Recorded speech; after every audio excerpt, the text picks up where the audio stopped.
Hello again, physicists! Today, we bring to you the rules for adding and subtracting with significant figures. I have Anna with me again. Hello.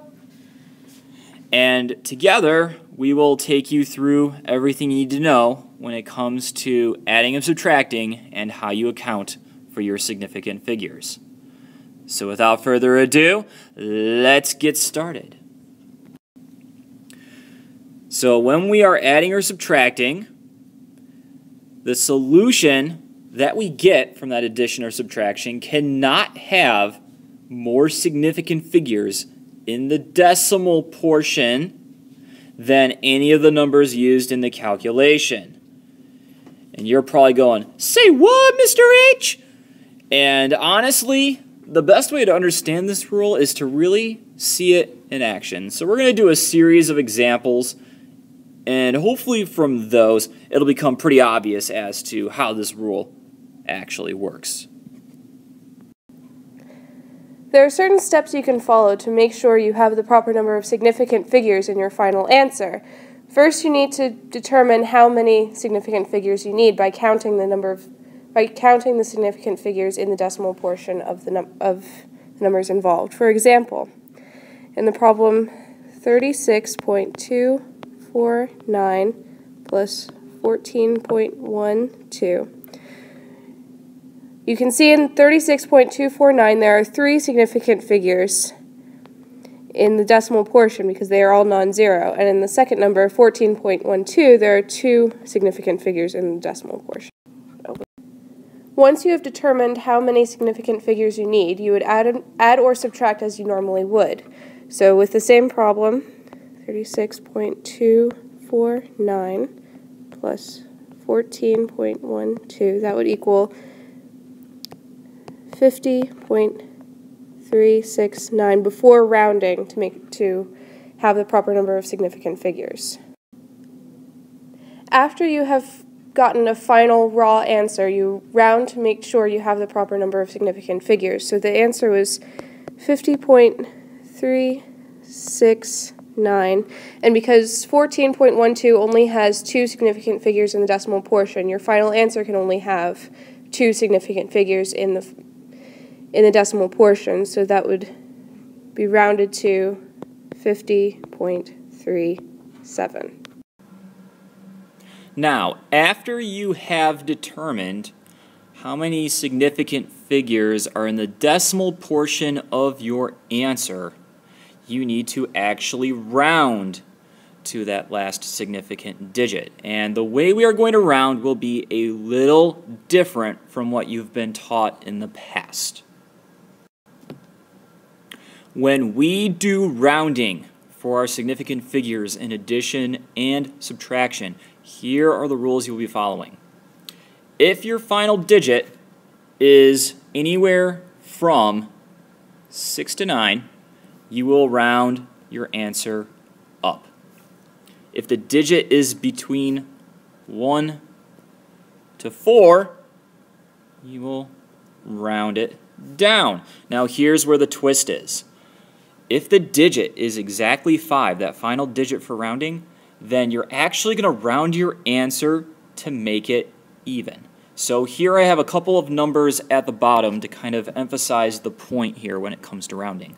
Let's look at this first number. Let's say that we want to take 7.396 and round it so that it only has 3 significant figures. Well, right now it has 4.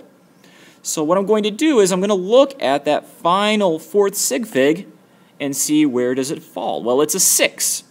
So based on my rule at the very top, it says if it's 6 to 9, I'm going to round it up. And what that ultimately means then is instead of ending up with 7.396, which has 4 sig figs, I will have instead 7.40.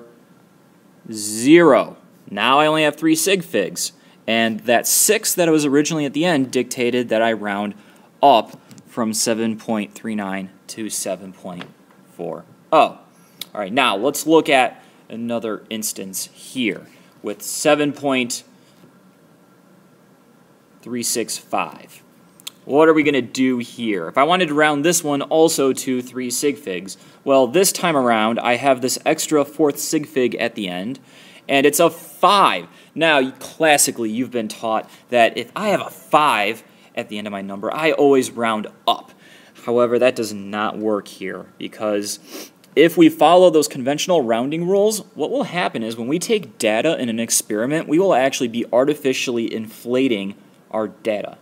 So the way we get around that is we take that ending 5 and we say, okay, the digit preceding it, in this case a 6, we basically round in such a way that the preceding digit will always be even. So in this case, 6 is an even digit. Therefore, we will actually round down to 7.36, and that would be our final answer in this case. If this had been instead 7.375, well, this digit would then be a 7, which is odd, and we would have rounded up to 7.38 to make it even. So there is a little twist when it comes to rounding. So here you have the problem 256.39 plus 59.5. So first count the number of significant figures you have in the decimal portion of each number. So for the first one you have 2 significant figures, and the second one you have just 1. So you know in your final answer you can only have 1 significant figure in the decimal place. So the raw answer for this one would be 310.89. And because you can only have 1 significant figure in the decimal portion, you would round that to 310.9.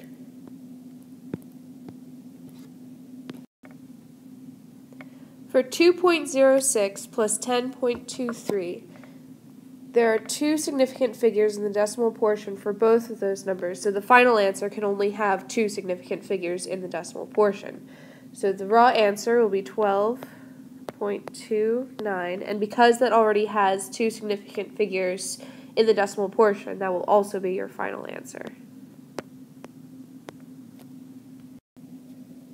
So in the problem 34.597 plus 3.2396, first count the significant figures in the decimal portion. So in the first one you have the 3, 5, the 9, and the 7. And in the second one you have the 2, 3, 9, and 6, so that's 4. So because there are 3 in the first one and 4 in the second one, your final answer can only have 3 significant figures in the decimal portion. Your raw answer will be 67.8366, and your final answer will be 67.837. So for 0.0396 plus 0.00094, there are 3 significant figures in the decimal portion of the first number, and then 2 for the second number, so the final answer can only have 2 significant figures. So when you add them together, you'll get a raw answer of 0.04074, and then that would round to 0.041. Now let's try some subtraction. There really isn't going to be any change in the steps that you take to complete the problem, only the operator. So instead of addition, you're going to be doing subtraction. So again, first count the number of sig figs in the decimal portion for both numbers. So for 49.263, there's the 2, the 6, and the 3. And then for 24.11, there's just the 1 and the 1. So you're only going to have 2 significant figures in the decimal portion of your final answer. So you'll get a raw answer of 25.153, and then a final answer of 25.15. So for 693.32 minus 55.4, there are 2 significant figures in the decimal portion for the first number, and for the second number there's only 1. So for a raw answer, you'll get 639.9 6.2. And then for the rounded answer with only one significant figure in the decimal portion, you'll get 639.9. So for this problem, 6.02 minus 21.30, both numbers have two significant figures in the decimal portion. So you'll get a raw answer of negative 15.28, and because that number already has only two significant figures in the decimal portion, that will also be your rounded answer.